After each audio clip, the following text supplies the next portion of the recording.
Friends सभी को राधे राधे राधे कृष्णा। आप सब कैसे हैं? आई होप आप सब बढ़िया होंगे, अच्छे होंगे। मैं न्यू ब्लॉग में आप सबका स्वागत है। तो फ्रेंड्स आज है दशहरा। मुझे सुबह से पता नहीं था कि आज दशहरा है और आज सोमवार भी 25 तारीख। तो मई में ना 25 तारीख को ही दशहरा आज पड़ा हुआ है। तो सुबह से तो याद ही नहीं था। आप सोच रहे हैं कुछ बनाने को, तो वंशु भैया ले आए हैं सब्जी। तो सब्जी में देखो क्या लेके आए हैं, हरा धनिया, हरी मिर्च और आलू ले आए। देखो मुझे एक ना नया खेलता आलू। तो दोस्तों मेरा यहाँ पर सब काम वाम होने को रह गया था, तो मैंने मैदा को नहीं लगाया और लगाया है देवर ने। तो पिछली बार भी मेरी देवर ने मदद की थी, इस बार भी मेरे देवर जी ने मेरी बहुत मदद की है। और यहाँ पर जो मैदा है वो सब देवर जी ने लगा दी है। और आलू की जो समोसे के अंदर आलू भरते हैं वो मैं बना रही हूँ। तो यहाँ पर मुझे बिल्कुल आइडिया नहीं किस तरीके से बनाया जाता, किस तरीके से नहीं।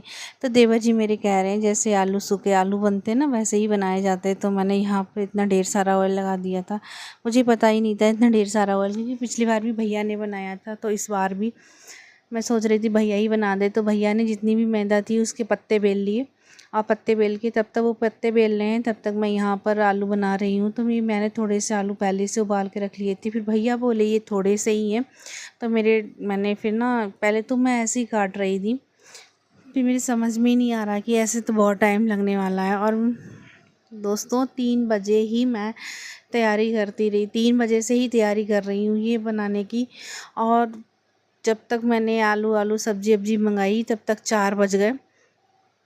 टाइम का तो फ्रेंड्स वैसे भी पता नहीं चलता। आप जैसे कोई काम वाम करने जाओ तो वैसे भी टाइम नहीं, अगर आप खाली रहोगे ना तो टाइम कटेगा नहीं। और जैसे जैसे तुम थोड़ा सा काम करने लगोगे ना तो बहुत जल्दी से टाइम निकल जाता है।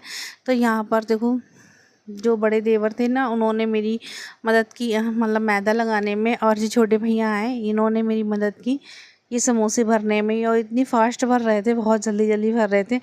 मैं तो इतनी जल्दी, मैंने 2-4 भर के देखे तो मुझसे इस तरीके से भरे ही नहीं जा रहे थे। तो फ्रेंड्स ऐसा होता है, अगर आप अपने पे आ जाओगे तो सारे काम हो जाएंगे, अगर आप किसी के सहारे रहोगे तो फिर आपके कोई काम होने वाले नहीं है। तो मेरे यहाँ पर ये सारी हो चुकी है और हमने नहा भी धो लिया है। नहा धो के एकदम रेडी हो चुके हैं, सब तैयारी हो चुकी है। और कतई साफ़ सफाई देखिए आप हो चुकी है।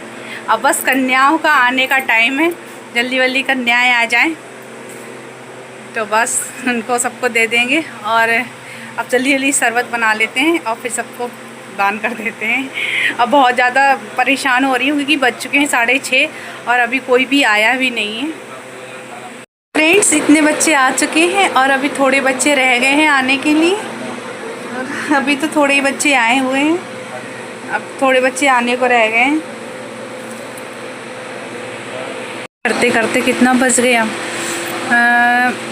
3 बजे से मैं तैयारी कर रही हूँ और बज चुका है 7 बजने जा रहे हैं। सबसे ज़्यादा मुझे चिंता लग रही पापा जी की। ये देखो बाबू लेटा हुआ है, जो जानवी की सिपाश लेता है बाबू लेटा हुआ है। हंस दो बाबू, नहीं हंसेगा अभी। तो दोस्तों यहाँ पर सभी लोग आ चुके हैं और मेरी टेंशन बिल्कुल दूर हो गई। मैं कब से टेंशन कर रही थी कि पता नहीं कितने घन आप पाएंगे या नहीं आ पाए। देखो फ्रेंड्स अगर आप कुछ अच्छा काम कर रहे हैं तो उसमें वाकई में मुझे बहुत चिंता हो जाती है, और भले आपको हो चाहे ना हो, मुझे तो बहुत ही ज़्यादा चिंता हो जाती है। तो आपको मैं बता रही थी, मैं 3 बजे की उठी तैयारी कर रही थी। तैयारी करके फिर साफ़ सफाई करके नहाया, फिर पूजा की। पूजा तो नहीं की अभी, मैंने पहले कहा सबको शरबत पिला देते, फिर बाद में ही पूजा करेंगे। फिर पूजा में लगने वाला समय टाइम लगता, तो इसी वजह से मैंने पूजा नहीं की। मैंने जल्दी से बुलाते 7 का टाइम हो चुका था। जब तक कन्याएं और बच्चे आ पाए तो 6 बज गए। और 6 बजे मतलब थोड़ा सा खिलाया पिलाया तो काफ़ी टाइम भी हो चुका था। तो यहाँ पर जो मतलब मैंने सबको ही बुलाया था फ्रेंड्स। ये मेरा मतलब मानना नहीं है कि बच्चे आए या बड़े आए, मेरा मानना ये है कि अगर आप दान कर रहे हो, दान तो नहीं कह सकते, बस छोटी सी हैसियत है तो बस छोटा मोटा कर लेती हूँ दिल को सुकून पाने के लिए। और ऐसा मैं जब करती हूँ तो मुझे दिल में बहुत ज़्यादा सुकून मिलता है, एकदम अच्छा लगता है।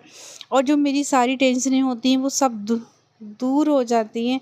वैसे तो मैं घर में रहती हूँ तो बिट्टू को देखते देखते अंदर ही अंदर इतने ज़्यादा टेंशन हो जाती है बिट्टू को देख के कि पता नहीं ये कभी ठीक होगी भी या नहीं होगी। बहुत ज़्यादा मुझे टेंशन हो जाती है। तो यहाँ पर मेरे बंसू बाबू की एक ऐसी आदत है, जैसे ही हमारे घर पे बच्चे आएंगे कुछ खाने पीने के लिए तो बंसू तुरंत ही लेने, वैसे तो नहीं खाएगा कि अगर बच्चे आएंगे तो तुरंत खाएगा, मम्मा मुझे भी दे दो मैं भी खाऊंगा। तो फ्रेंड्स मैं मना भी नहीं करती, उसको दे देती हूँ, क्योंकि एक बार ऐसे ही हुआ था ना, मैं कन्या को खिला रही थी तो मेरे बाबू छोटे ही थी, समथिंग ऐसे ही 6-7 साल के थे। तो छोटे तो नहीं कह सकते कि मेरे लिए तो छोटा ही है। तो मांग रहा था कि मुझे दे दो दे दो। तो फिर एक ऐसे ही पास में आंटी जी थी, उन्होंने कहा नहीं बच्चा मांग रहा है तो आप ज़रूर दे दीजिए, क्योंकि बच्चे में भगवान होते हैं ना, तो पता नहीं क्यों मांग रहा है बच्चा।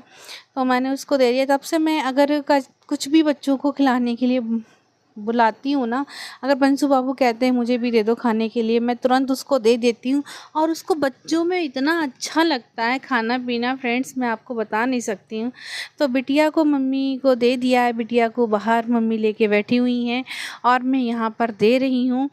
और रियल में मुझे सुबह से तो याद नहीं था कि आज दशहरा है, कि अभी मुझे पता चला कि 2 बजे के टाइम पता चला कि आज 2 बजे मुझे पता चला आज दशहरा है। तो इसीलिए मैं झटपट से तैयारी कर ली और छोटा मोटा दान कर लिया। तो फ्रेंड्स मैं यहाँ पर आके खाली बैठी हूँ। तो आप सबको मेरा वीडियो कैसा लगता है तो प्लीज़ फ्रेंड्स लाइक करें, कमेंट करें और शेयर करें।